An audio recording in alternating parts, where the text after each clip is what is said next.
प्रेमात आणि युद्धात सगळं काही माफ असतं असं म्हटलं जातं, मात्र प्रेमावरून सुरू झालेल्या युद्धात सगळं काही माफ नसतं. घटना आहे बीडची. दोन मैत्रिणी आणि दोन्ही मैत्रिणींचा एकाच तरुणावर जीव जडला. एकीला हे सहन झालं नाही आणि रागाच्या भरात तिने जे काही केलंय ते समजल्यावर संपूर्ण बीड जिल्हा हादरून गेलाय. बघूया.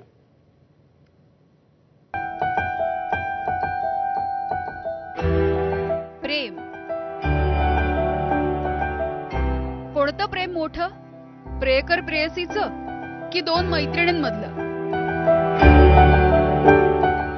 खरं तर छोटं मोठं अशी तुलना करण्यासाठी प्रेम तराजूत तोलता येणारी गोष्टच नाहीये. मात्र बीडच्या या वृंदावनी फरताळेनं प्रियकराचं प्रेम हरवत चालल्याची कुणकुण लागताच मैत्रिणीचा गळा घोटलाय. मैत्रीण अयोध्या भरकडेची हत्या केल्याप्रकरणी बीड पोलिसांनी वृंदावनी फरताळेला बेड्या ठोकल्या. 3 वर्षांपूर्वी अपघातामध्ये पतीला गमावल्याच्या नंतर अयोध्या भरकडे होमगार्ड दलामध्ये रुजू झाली.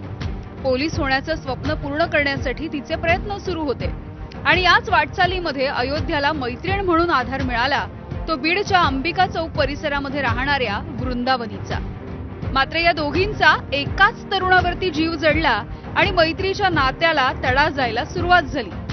वृंदावनीच्या घरी तिचा प्रियकर नेहमीच येत असे. त्या प्रियकराची अयोध्येशी देखील ओळख झाली.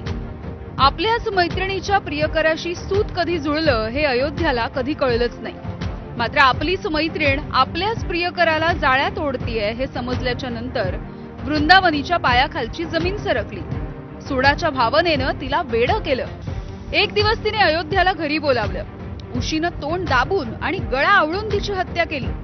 गुन्हा लपवण्यासाठी तिने मृतदेह एका खोक्यात भरला. मात्र गुन्हेगार कितीही चलाक असला तरी काहीतरी पुरावा मागे सोडतोच. मृतदेह खोक्यात भरणाऱ्या वृंदावनीला सीसीटीव्ही कॅमेरानं कैद केलं.